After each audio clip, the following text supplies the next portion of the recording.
question I want to ask in this video is, what is longevity? Truly, what does longevity mean to you and to me? Every single one of us might have a different variation of this definition. However, what maybe most of us in the West think of when we think of the word longevity is that we live a longer life. We reach our 90s, we reach even maybe into our hundreds. And longevity has become a game of numbers. Longevity has turned into this game, this race in how much longer can we extend our lives. But perhaps there's a different way of viewing longevity. I have seen 80-year-olds, 70-year-olds, even 60-year-olds, 50-year-olds struggle with their own physical health. And as sad as it is, I've also witnessed people my age in their 30s or even younger, some of my students who are teenagers, struggle with their own mental health. So the topic of longevity in terms of the distance we go in the number of years, that is one topic. And then there is the topic of how far, not only how far we live our lives, but what is the quality of every single day of life? What does a well-lived week, a well-lived day seem like? And how do we achieve our physical health and our mental health? How do we balance the two? How do we leave time for our social health? Maybe a term that we don't really use that often, but the reality of living in the Western world is that we don't really make time for one another unless it is related to money, unless it's related to business. If we live in the US or in Canada, we live so far away from one another. There's so much distance, physical distance, and public transportation is not that comfortable for most of US and Canada. And this makes making time for one another a difficult manner. So our social lives have been suffering maybe for a long time with the invention of technology in the industrial age, as we started to become slaves to the economy, slaves to the economic growth and the financial health of the entire system. In the meantime, we have been taught to constantly purchase. Consumerism. We always need the next big thing. And whatever the next big thing is that we buy, chances are it does not live as long as it used to. Its potential lifespan is much shorter than its previous generation, right? Previous generation. This is said about vehicles, this is said about computers for sure. And so we are in this constant rat race of never achieving anything that is actually working fine, working with ease, and does not need to be replaced constantly, right? Everything is always breaking, everything is always getting old because the next model is coming in. If it is a software, then forget about it. There's almost no point in owning anything that is new or working comfortably, working with ease, with a level of cohesiveness. So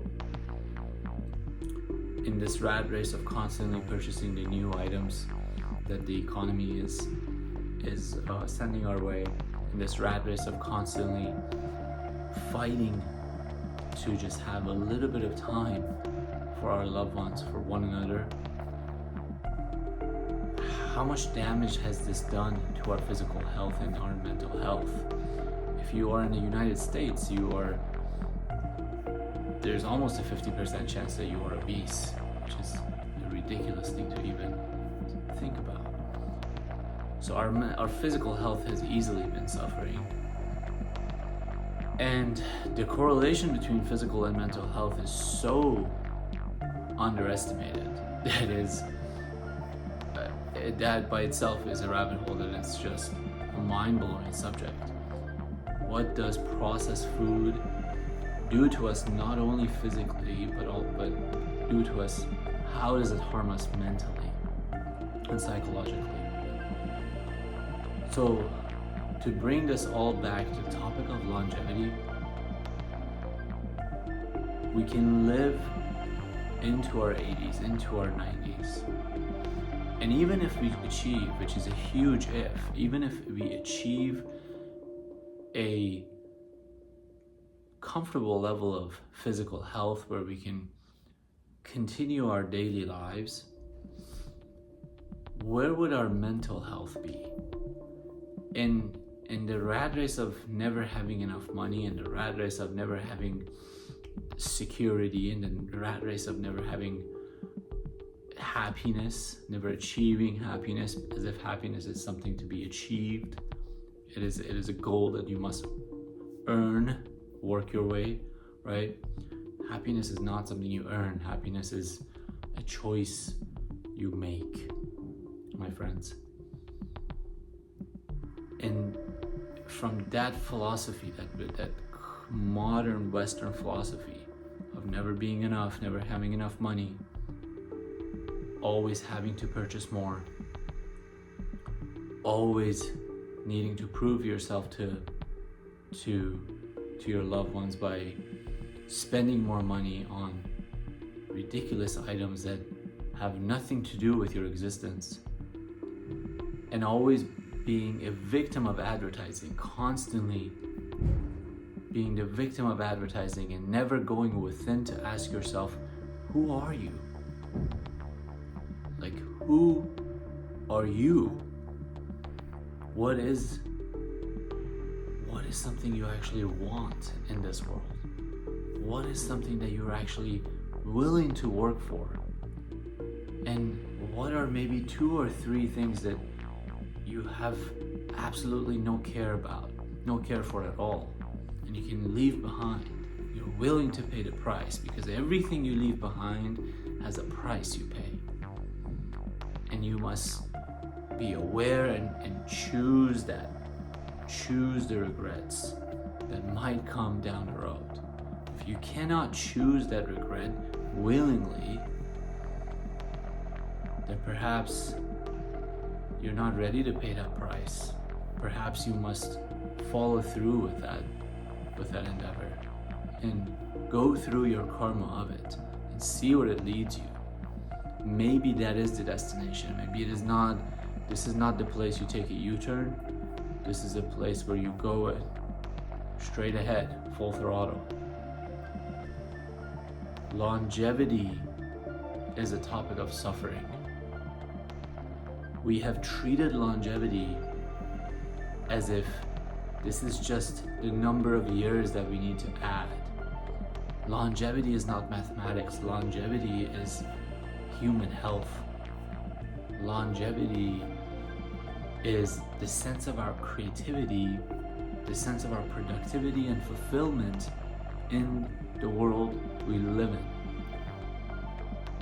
And so if we are not creative beings, if we are not fulfilled in how we serve one another, how we interact with each other, if we are not content with what we are able to do physically with our bodies, and if we are not aware of who we actually are inside our minds, and we are lost in pursuing what we think we want based on all the advertising, based on all the consumerism around us, longevity suffers. Longevity will continue to suffer.